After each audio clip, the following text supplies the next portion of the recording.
Chrysanthemum by Kevin Henkes.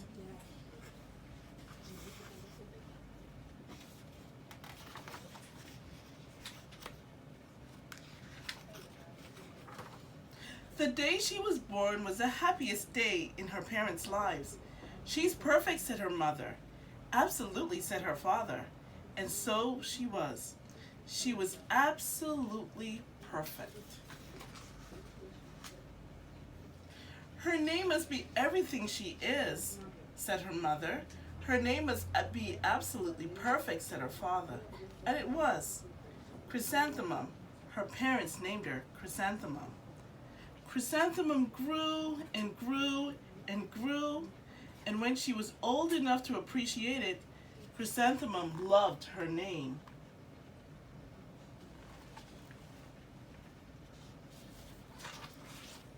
She loved the way it sounded when her mother woke her up. She loved the way it sounded when her father called her for dinner. She loved the way it sounded when she whispered it to herself in the mirror. Chrysanthemum, chrysanthemum, chrysanthemum. Chrysanthemum loved the way her name looked when she wrote it with ink on an envelope. She loved the way it looked when it was written with icing on her birthday cake. She loved the way it looked when she wrote it herself with her fat orange crayon. Chrysanthemum, chrysanthemum, chrysanthemum. Chrysanthemum thought her name was absolutely perfect. And then she started school. On the first day, Chrysanthemum wore her sunniest dress and her brightest smile. She ran all the way. Hooray, said Chrysanthemum. School. But when Mrs. Chud took roll call, everyone giggled upon hearing Chrysanthemum's name.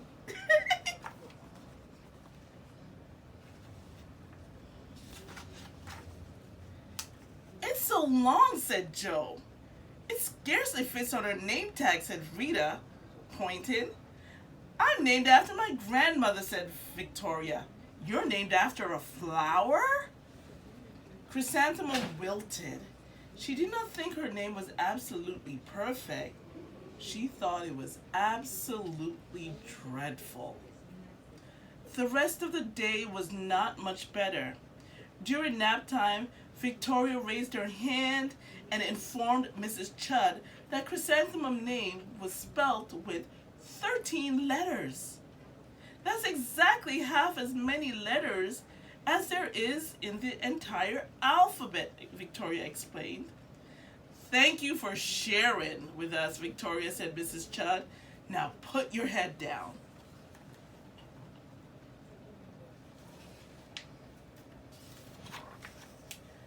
If I had a name like yours, I'll change it, said Victoria, as the students lined up to go home. I wish I could, thought Chrysanthemum miserably. Welcome home, said her mother. Welcome home, said her father. School's no place for me, said Chrysanthemum. My name is too long. It scarcely fits on my name tag, and I'm named after a flower. Oh, psh, said her mother. Your name is beautiful and precious and priceless and fascinating and winsome, said her father. It's everything you are, said your mother. Absolutely perfect, said her father.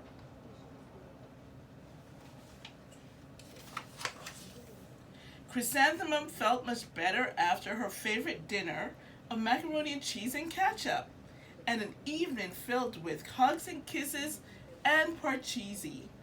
The night Chrysanthemum dreamed that her name was Jane, and it was an extremely pleasant dream.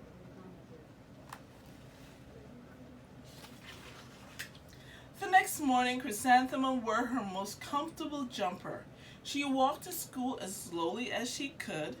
She dragged her feet in the dirt. Chrysanthemum, chrysanthemum, chrysanthemum, she wrote. She even looked like a flower, said Victoria. Chrysanthemum entered the playground. Let's pick her, said Rita.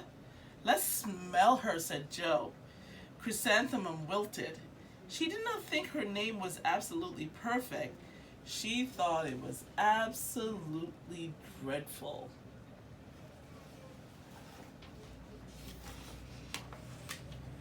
rest of the day was not much better. During nap time, Victoria raised her hand and said, "A chrysanthemum is a flower. It lives in a garden with worms and dirt and other dirty things." "Thank you for sharing," said Victoria, said Mrs. Chudd. "Now put your head down."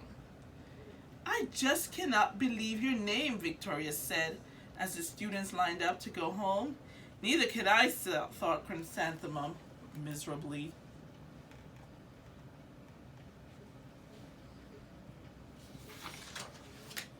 "Welcome home," said her mother. "Welcome home," said her father. "School is no place for me," said Chrysanthemum. "They said I even looked like a flower. They pretended to pick and smell me." "Oh, psh," said her mother.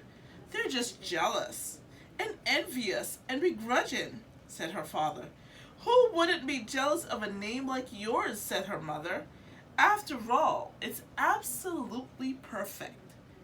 Chrysanthemum felt a trifle better after her favorite dessert of chocolate cake with buttercream frosting, and another exciting evening filled with hugs and kisses and parcheesi.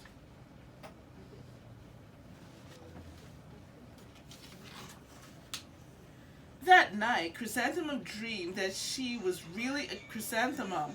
She sprouted leaves and petals, and Victoria picked her and plucked her leaves and petals one by one until there was nothing left but a scrawny stem. It was the worst nightmare of Chrysanthemum's life. Chrysanthemum wore her outfit with 7 pockets next morning. She loaded the pockets with her most precious possessions and her good luck charms. Chrysanthemum took the longest route possible to school. She stopped and stared at each and every flower. "Chrysanthemum, chrysanthemum, chrysanthemum," the flowers seemed to say.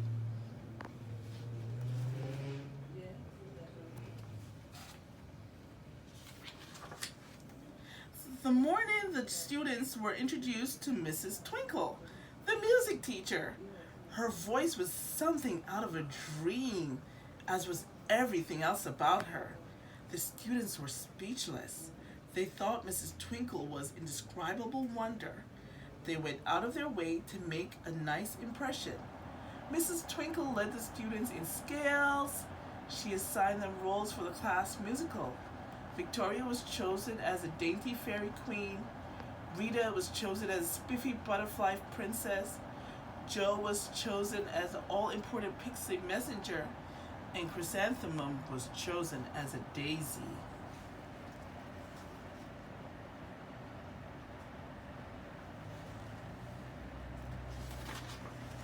"Chrysanthemum's a daisy! Chrysanthemum's a daisy!" Jo, Rita, and Victoria chanted, thinking it was wildly funny. Chrysanthemum wilted. She did not think her name was absolutely perfect. She thought it was absolutely dreadful. "What's so humorous?" said Mrs. Twinkle. "Chrysanthemum," was the answer. "Her name is so long," said Jo. "It scarcely fits on her name tag," said Rita. "I'm named after my grandmother," said Victoria, "and she's named after a flower."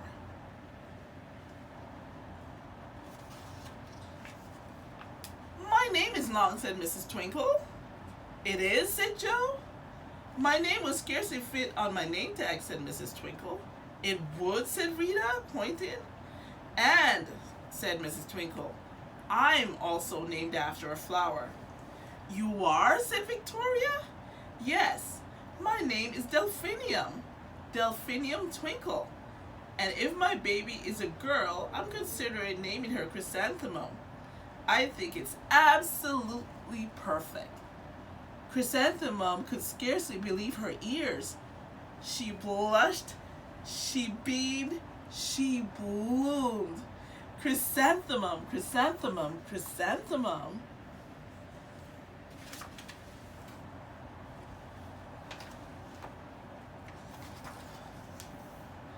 Jo, Rita, Victoria looked at Chrysanthemum longingly. "Call me Marigold," said Jo. "Call me Carnation," said Rita. "My name is Lily of the Valley," said Victoria. Chrysanthemum did not think her name was absolutely perfect. She knew it.